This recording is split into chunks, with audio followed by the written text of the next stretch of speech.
ICE. 1342. The internal combustion engine converts the combustion energy of the fuel inside the engine into mechanical energy.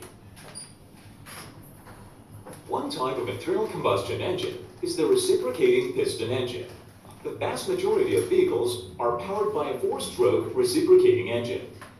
In this video, we will go over the operation of such engines using the example of a four-stroke piston engine powered by gasoline. We can now see the crank mechanism and the valve timing mechanism. The former is propelled by the energy released to the fuel combustion and converts such ইনটেকের valve দুইটা এক্সহস্টের valve দুইটা করে প্রত্যেকটা থাকতে পারে একটাও থাকতে পারে চারটাও থাকতে পারে আটটাও থাকতে পারে এখানে আমরা যে ক্যামশেফট দুইটা করি ইনটেকের জন্য একটা ক্যামশেফট এক্সহস্টের জন্য একটা ভালভ একটাও থাকতে পারে দুটোও থাকতে পারে চারটাও থাকতে পারে এটা ডিপেন্ড করবে ওই ইঞ্জিনের ক্যাপাসিটির উপর আমরা জানি একটা তারপর একটা দিয়ে তখন সংখ্যা বাড়াইলে ক্ষমতা বাড়বে সংখ্যা কমলে ক্ষমতা কমবে It's a rotational mechanical energy. The valve timing mechanism is needed to open the inlet and exhaust valves.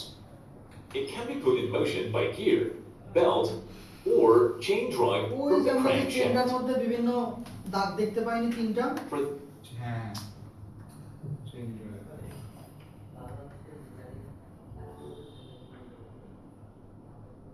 আমরা যে চেনটার মধ্যে দাগ দেখতে পাইছিলাম সেই চেনটাই কিন্তু এইটা এটাকে আমরা বলি টাইমিং চেন এবং এই চেনটা যখন আমরা করাবো শুধু স্প্রোকেটের দাঁতে দাঁতে না মিললেই কিন্তু হবে না এটাকে কিন্তু মিলাই করে পড়াই দিতে হবে মিলাই ঝিলাই এটাকে আমরা মিলাই ঝিলাই করব আমরা যখন ইঞ্জিন ওভারহলিং করা শিখবো বা ইঞ্জিন খোলা ফিটিং করা শিখবো তখন এই টাইমিং গুলো নিয়ে আমি আপনাদের সাথে ইঞ্জিন খোলা ফিটিং আমরা এখানে করব না ওয়ার্কশপে এখানে করব inlet and exhaust valves.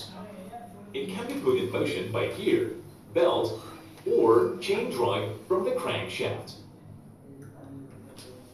For the sake তাহলে এই যে চেন দিয়ে যে এটা ওঠানামা করতেছে এটাকে আমরা কি বলতেছি চেন টাইমিং না আমাদের ইঞ্জিনের টাইমিং কিন্তু তিন ধরনের কখনো কখনো বেল দিয়ে টাইমিং করা থাকে যেটাকে বলে বেল টাইমিং কখনো কখনো চেন দিয়ে থাকে এটাকে বলে চেন টাইমিং কখনো কখনো বেল্টও থাকে না চেনও থাকে না তাহলে কি গিয়ার থাকে সেন্সর না তখন সরাসরি গিয়ার থাকে গিয়ার মানে কি একটা দাঁতালা চাকার সাথে আরেকটা দাঁতালা চাকার সঙ্গে এখন কথা গিয়ার কেন লাগে কারণ কিছু কিছু হেভি ভেহিকল আছে যেখানে এত পরিমাণ টর্ক বা শক্তি তৈরি হয় টাইমিং চেন বা টাইমিং বেল্ট দিলে ইনস্ট্যান্ট ছিঁড়ে যাবে এই জন্য ওই সকল জায়গাগুলোতে আমরা সরাসরি গিয়ার ইউজ করি যেমন ক্রেন স্কাভেটর রোলার এই ধরনের হেভি ডিজেল ইঞ্জিনগুলোতে চেন বা বেল্টের কোনো অপশন নেই থাকলে এগুলো ছিঁড়ে যায় এটা যতই শক্তিশালী করে বানান না এই জন্য সরাসরি গিয়ার দেওয়া থাকে তার মানে এখানে যে গিয়ার আছে এর সাথে আরেকটা বড় গিয়ার থাকবে তার সাথে আরেকটা বড় গিয়ার তার সাথে আরেকটা বড় গিয়ার তারপরে এই গিয়ার কানেক্ট হবে শক্তির চেনের জায়গায় গিয়ার বসানো থাকবে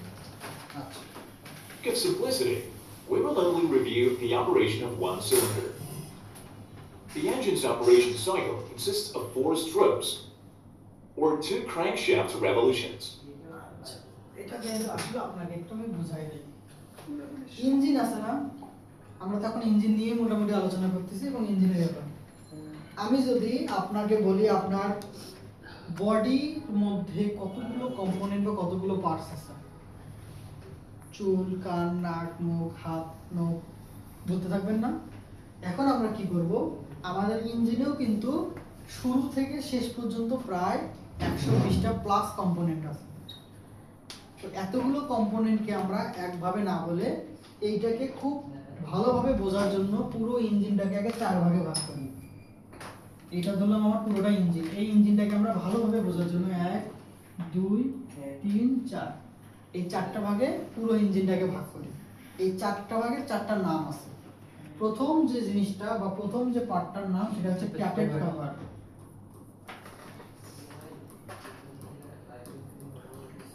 ট্যাপেট কভার এর পরে যেটা অংশটা হচ্ছে ইঞ্জিন হেড এর পরের অংশটাকে বলা হয় ইঞ্জিন ব্লক আর তার নিচে যেটা থাকে সেটাকে আমরা বলি অয়েল প্যান অথবা ক্র্যাঙ্কেস বললাম যে অয়েল প্যান এই চারটা ভাগে আমরা ভাগ করি এবং এই চারটার মধ্যে আবার অনেকগুলো ছোট ছোট চাইল্ড পার্টস আছে তাহলে আমি যদি বলি যে একটা মানুষকে আমরা 3 ভাগে ভাগ করলাম, এইটা আলাদা, এতটুকু আলাদা, পায়ের নিচে আলাদা। এরপর এটার মধ্যে আবার অনেকগুলো ছোট ছোট পার্টস আছে, এর মধ্যে অনেকগুলো ছোট ছোট পার্টস আছে। ঠিক এই ইঞ্জিনটাকে খুব ভালোভাবে বোঝার জন্য আমরা ইঞ্জিনটাকে প্রথমে 4 ভাগে ভাগ করি, তারপর ধীরে ধীরে এগুলোর মধ্যে কি কি আছে। এখন যদি বলি এই 4 ভাগের মধ্যে আমি যদি এই জায়গা থেকে একটু পরিচয় করাই দেই, একটু খেয়াল করেন, এই যে ক্যামশ্যাফট না, এখানে কিন্তু ক্যামশ্যাফটের উপরে আর কিছু দেখাচ্ছে, কিন্তু গাড়িতে কিন্তু ক্যামশ্যাফটের উপরে কিছু একটা থাকে। এখানে যে স্পার্ক প্লাগ আগুন লাগাবে, স্পার্ক প্লাগকে আগুন দেবে এটাকে, ওই যে স্টেপ আপ ট্রান্সফরমার মনে আছে, ইগনিশন কয়েল। আচ্ছা, এই ইগনিশন কয়েল কিন্তু এর উপরে থাকে। তাহলে কি ক্যামশ্যাফটের উপরে ইগনিশন কয়েল চলে গেল না? তো ধরা হয় যে এই ক্যামশ্যাফটের উপরে যা থাকে এটাকে বলা হয় এই ট্যাপেট কভারের নিচ থেকে শুরু হয় ক্যামশ্যাফট। তো ক্যামশ্যাফট থেকে এই যে ভালভ বা কম্বাসন চেম্বার এতটুকুর মধ্যে যা আছে এটা হচ্ছে হেড। এই পিস্টনের টিডিসি থেকে শুরু করে পিস্টনের ক্র্যাঙ্কশ্যাফট বসে না, এই ক্র্যাঙ্কশ্যাফট যেখানে বসে এই পর্যন্ত এটা হচ্ছে ব্লক, এবং ব্লকের নিচে যা আছে এটা হচ্ছে অয়েল প্যান। এই যেখানে মোবিল দেখা যাচ্ছে এটা কিন্তু মোবিল, এই হলো কিন্তু মোবিল। মুভি যেগুলো থাকে। বুঝলেন হিসাবটা? তাহলে আমি যদি বলি ভালভ কিসের মধ্যে থাকে, ভালভ কোথায় থাকে? এর মধ্যে থাকে। বুঝলেন? Tappet cover, tappet cover. হেডে থাকে, হেডে। কোনটাতে বলছিলাম? ও আচ্ছা, কোথায় থাকে? হেড স্যার, হেডে থাকে। Head sir. স্যার বলেন স্পার্ক প্লাগ কোথায় থাকে? ইঞ্জিন হেডে। শিওর? বলেন অয়েল প্যান কোথায় থাকে?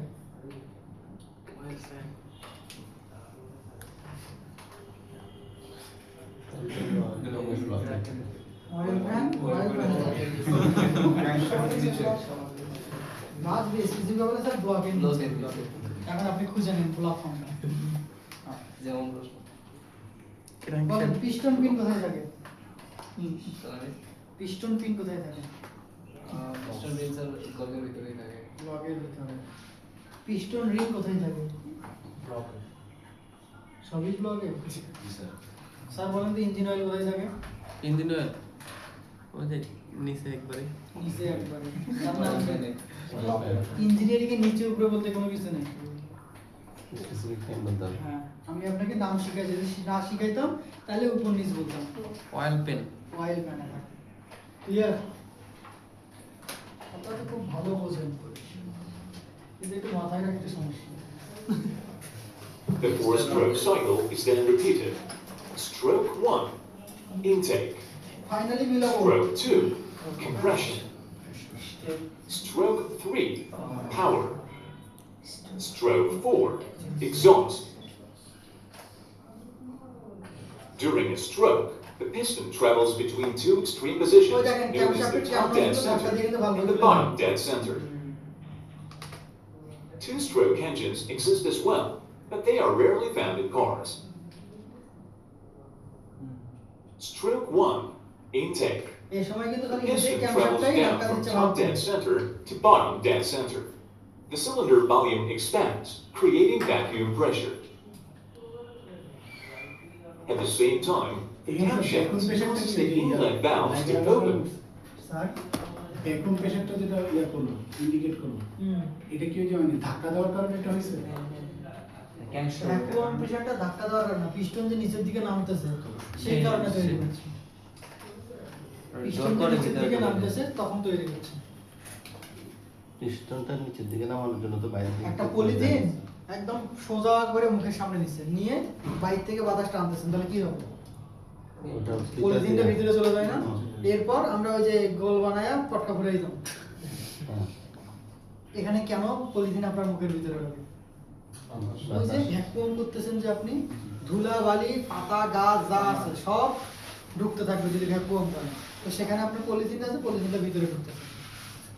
ভ্যাকুয়াম কমার তো সাকশন করলাম। হ্যাঁ, সাকশন করলে তো বেকম হয়। সাকশন করলেন কিন্তু বাতাস কেন কেন ঢুকবে? আমি যে টানতেছি তার মানে আমার মুখটা ফাঁকা, মুখের যা আছে সব ভিতরে ঢুকে গেছে। তো মুখের এই জায়গাটাকে দখল করতে হবে না, এই জন্য বাতাস বাইরে থেকে ছুটে আসে। তো মুখ দিয়ে টানার জন্য তো শক্তি লাগে, সো ইঞ্জিন কি শক্তির এই পাওয়ারের মাধ্যমে পাওয়ারের এক পাওয়ারে ওই পাওয়ার থেকে এই সাকশনে পায়, এই এক পাওয়ারে ওই পাওয়ারটাই সাকশনে পায়।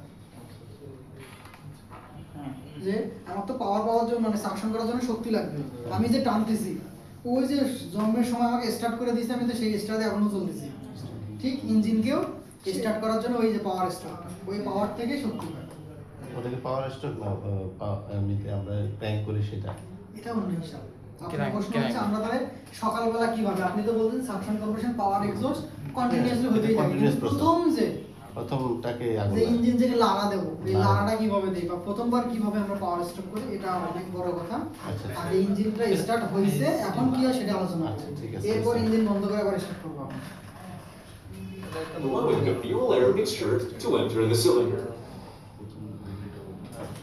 আরো In modern day vehicles, gasoline is supplied via an injector, whereas in the past, carburetors performed this function. The stroke is completed when the piston reaches bottom dead center and the inlet valves close.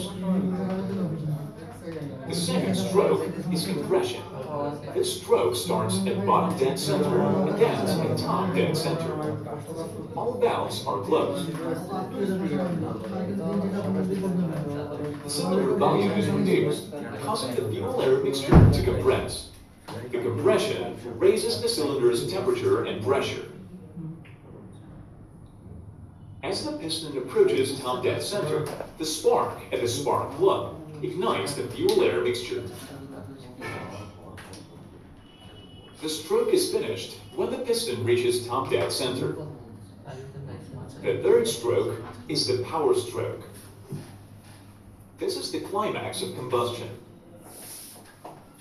The combustion process generates a large amount of heat, and the cylinder pressure can get up to 900 psi. The pressure of expanded gases causes the piston to move from top. Spark প্লাগের নিচের অংশটাই তো combustion হয়। Spark প্লাগের নিচে টিডিসির উপরে যে গ্যাপটা থাকে, উনি একটা কোশ্চেন করেছে স্যার, পাওয়ার স্ট্রোকে পিস্টন যখন হাই স্পিডে নামতেছে তখন এটা নেমে যে একদম এবার আবার নেমে যেতে পারে, এটা কেন আবার ওঠে? ক্র্যাঙ্ক শেপের কারণে।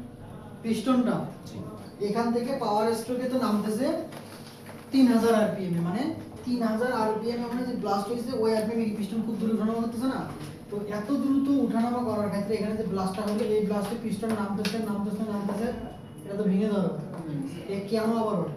এবার তাহলে ওনাকে আমরা একটা কোশ্চেন করি, সাইকেলে যে প্যাডেল করতেছে, এই প্যাডেলটা দেওয়ার পরে প্যাডেল খুলে যায় না, প্যাডেল আবার রিপিট আসে না, অপোজিট সাইডে জল আবার চাপ দিয়ে অপোজিট সাইডে আরেকজন চাপ দিছে না, মানে আপনি হয়তো এইটা চাপ দিয়ে ওটা পিছনে নিয়ে আসছে কিন্তু এইটা আবার চাপ দিচ্ছে, এখানে চাপ দেওয়া মানে পাওয়ার আসছে, তাহলে আপনার এখানে পাওয়ার হওয়ার পরে আর একটা সিলিন্ডারে পাওয়ার হচ্ছে, তার মানে এখনো ছিটকে যাবে না, আর ডিজাইনটাই হচ্ছে গোল পাওয়ার। এই জন্যই বলছি যে রেসিপ্রোকেটিং মোশনটাকে রোটারি মোশনে কনভার্ট করতে হবে। ও কখন নিচে নেমে যাবে জানেন? যখন ও ভেঙে যাবে, ক্র্যাঙ্কশ্যাফট ভেঙে গেছে তখন আর উঠতে পারবে না, তখন ও নিচে নামবে। তাহলে পিস্টনের কারণে বা কোনো কারণে ক্র্যাঙ্কশ্যাফট কখনো ভেঙে যেতে পারে? ক্র্যাঙ্ক শেপ বা না পিস্টন ভেঙে যাবে। ক্র্যাঙ্কশ্যাফট কখনো ভেঙে যেতে পারে? Sure? এটা একদম কম। বুঝি নাই? ক্র্যাঙ্কশ্যাফট কখনো ভেঙে যেতে পারে? মধ্যে হয় তাহলে ক্র্যাঙ্কশ্যাফট ভেঙে যাবে। হাইড্রোলক কি? এটা আমরা কুলিং সিস্টেমে আলোচনা করব। বাতাস ঢোকানো আছে। হাইড্রো মানে কি? বেশি শক্তি। হাইড্রো মানে কি বাতাস? লিকুইড। যদি কোনো কারণে হেড গ্যাসকেট লিক করে রেডিয়েটরের পানি সিলিন্ডারের ভিতরে ঢোকে, বাতাসকে কম্প্রেস করা যায়, লিকুইডকে কখনো কম্প্রেস করতে পারবেন না। এতটুকু যারা বুঝলেন আর যারা বোঝেন না তাদের জন্য পরবর্তীতে আছে কবরকের ব্যবস্থা আছে, টেনশন নেই।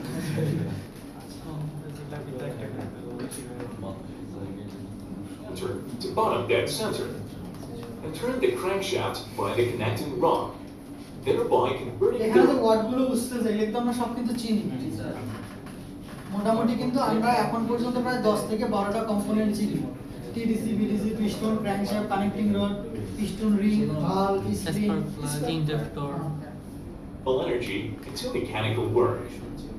The stroke completes তাহলে আজ যদি আমরা কানেক্টিং রডের কথার একটু ফিনিশিং টাচ দেই, কানেক্টিং রডের কাজ হচ্ছে পিস্টন যে ব্লাস্ট হওয়ার কারণে নিচে নামলো ওই শক্তিটাকে ক্র্যাঙ্কশ্যাফট পর্যন্ত পৌঁছে দেওয়া।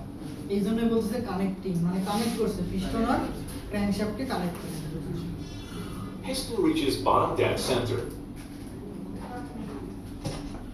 The fourth stroke starts at the bottom dead center and ends at top dead center. The camshaft opens the exhaust valves. পানি বন্ধ করতেছে না? আপনার পানি কি হচ্ছে?